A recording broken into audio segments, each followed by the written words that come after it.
여러분 안녕하세요. 오늘은 여러분들과 레위기 마지막 장을 묵상을 합니다.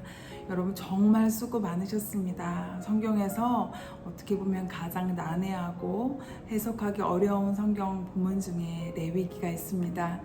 맨 처음 레위기서 묵상할 때 제가 했던 말이 자꾸 기억이 나는데 저희가 위기를 만났습니다. 성경 통독에 가장 걸림이 되는 성경 말씀 중에 하나가 바로 레위기라고 하는데요. 우리가 그렇게만 알고 있었다면 이 레위기에 숨겨져 있는 하나님의 그 큰 사랑을 깨닫지 못했을 것입니다. 그런데 우리가 큐티를 하면서 매일마다 이 레위기서를 아주 깊게 살펴보면서 가나안 땅에 들어가기 전 이스라엘 백성들에게 그 가나안 땅이 얼마나 죄가 많은 곳인지, 그리고 그 땅이 얼마나 패역한 곳인지 하나님이 그것을 예견하셔서 그 백성들을 보호하시기 위하여서 조목조목 그 규례들을 말씀하시지요. 그리고 하나님이 거룩한 백성들, 하나님께서 택함받은 성민으로 어떻게 살아가야 되는지 레위기서를 통하여서 말씀하십니다. 이것이 오늘날 우리가 살아가는 우리에게는 어떤 율법적인 묶임이 아니라 오히려 그 안에서도 숨겨져 있는 하나님의 사랑, 나를 보호하시길 원하시는 하나님의 깊은 뜻, 오늘도 깊게 나를 인도하시는 주님의 그 사랑, 그들을 느낄 수 있는 귀한 성경의 말씀입니다. 그 레위기서 마지막 말씀이 바로 11조로 마치게 됩니다. 어제 말씀에서는 여러분 하나님 앞에 서원하는 것에 대해서 레위기서에 말하고 있는데, 하나님께서 서원한 것은 지켜야 한다라는 말씀들을 하셨죠. 그리고 각자의 형편에 맞게 서원하라고, 그것이 하나님의 인격적인 하나님의 마음인 것에 대해서도 우리가 개인적으로 보았을 것입니다. 오늘은 그 11조에 대해서 하나님께서 레위기 마지막 장 말씀하십니다. 우리 1절부터 16절부터 우리 25절까지는 여러분들 특별히 희년에 대해서 저희가 봤었지요. 그 희년과 관련된 하나님께서 그 땅을 성별해야 된다라는 말씀들을 하시는 성경 말씀인데요. 그 밭을 드린다는 그 의미는 희년이 올 때까지 그 밭에서 생산되는 농작물의 값을 주께 드린다는 것을 의미하는데, 그래서 보리 한 호멜지기를 뿌릴 수 있는 밭의 가치는 희년 가죽 50년이 남으면 은 50세겔, 15년이 남으면 은 50세겔을 드립니다. 그런데 하나님께 드릴 밭을 자기 마음대로 다른 사람들에게 팔면 그 밭은 희년의 제사장의 소유가 됩니다. 그래서 하나님께서 특별히 구별되라고 하는 것들을 내 뜻대로 바꿀 수가 없는 것이죠. 그 약속을 꼭 지켜야 하는 것입니다. 그리고 26절에서 34절까지는 11조에 대한 규례로 마무리가 됩니다. 가축의 첫 새끼는 하나님의 것이므로 하나님의 뜻대로 자기 뜻대로 할 수 없고, 11조 역시 하나님의 몫이기 때문에 다른 것으로 대체할 수 없습니다. 만약 11조를 물으려면 그것을 5분의 1을 더해서 드려야 하고요.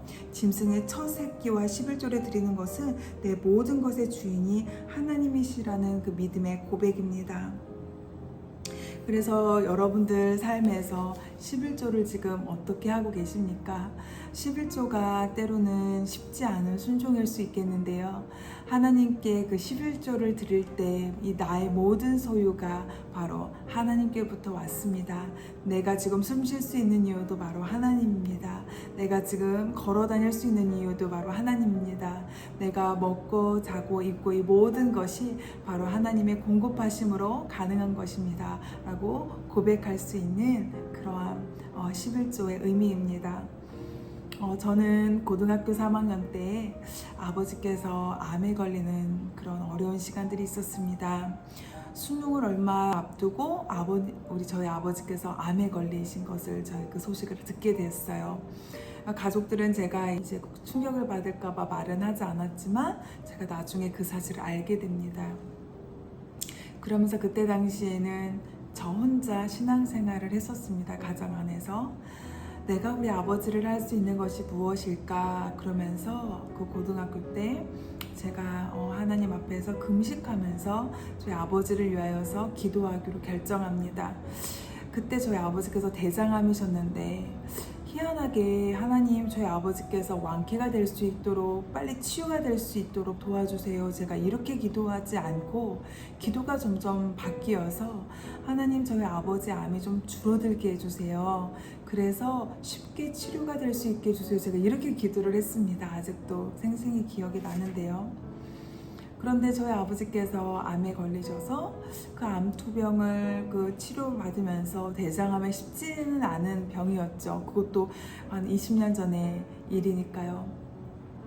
그런데 큰 대학병원에서 갑자기 정말 그 암이 줄어들었다는 의사들이 그걸 보고 놀랬던 거예요. 아니 어떻게 이런 일이 일어날 수가 있지? 어떻게 그 암 종양이 줄어들었지? 그러면서 의사들이 너무나 생각보다 어렵지 않게 저희 아버지를 수술을 하시고 저희 아버지께서는 지금도 살아 계십니다. 제가 그 일이 제 삶의 아주 큰 터닝 포인트였었습니다. 그래서 저는 그때 당시에 청소년 지도학과만을 전공으로 하고 이제 대학을 가려고 준비를 하고 있었는데 그 아버지 사건으로 인하여서 제가 하나님께 이런 기도를 드렸었던 것 같습니다. 하나님 저희 아버지를 살려주셔서 감사합니다. 정말 하나님 그렇게 역사해 주셔서 감사합니다. 그래서 하나님 저희 가정에 아직 복음이 다 들어가진 않았지만 제가 저희 가정에 하나님 나라에 제 삶으로 11조를 드리고 싶습니다. 제가 이렇게 기도를 했습니다. 서원은 함부로 하는 게 아니라고 했잖아요. 그런데 제가 그 기도가 나왔어요. 그때 당시만 해도 부모님이 제가 교회 다니는 것을 반대하셨거든요. 그 반대하셨는데 거기에다가 신학까지 한다고 하면 이제 부모님들은 더 어려우실 수 있는 상황인 것이죠. 그런데 제가 신학을 하기로 결정을 합니다. 그리고 청소년 지도학과도 복수 전공으로 하기로 결정을 합니다.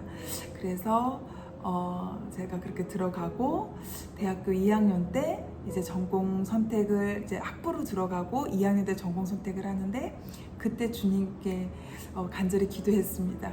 하나님 제가 신학을 한다는 것을 커밍 아웃을 이제 해야 될 때가 왔는데 부모님이 이제 화를 내지 않으셨으면 좋겠습니다. 제가 청소년 지도학과만 전공하지 않고 하나님 나라를 위하여서 나아가고자 신학을 하는데 이 소식을 안 부모님들이 크게 노여워하지 않았으면 좋겠습니다. 엄청 기도했었습니다.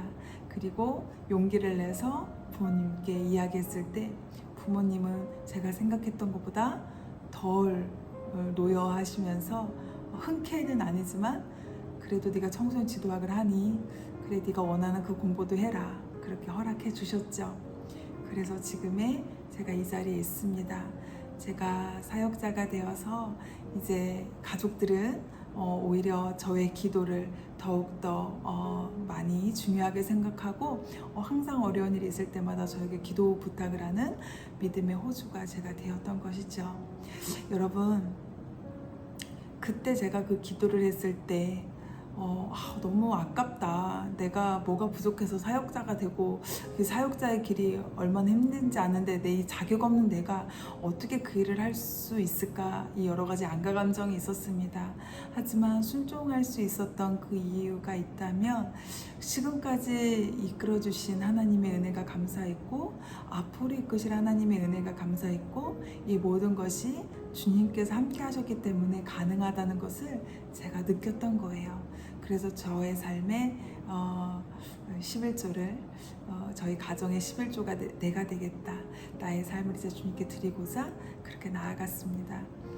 여러분 하나님은 여러분들에게 그래 네가 저처럼 신학을 해라 그렇게 말씀하신 분들은 많이 없으실 거예요. 하지만 여러분들의 소유의 일부를 주님께 드리라고 했을 때 이것이 너무 아깝다라고 생각하지 마시고 나의 모든 소유가 주께로부터 왔다라고 생각하신다면 하나님께서도 갑절의 은혜로 여러분들에게 부어주실 것입니다.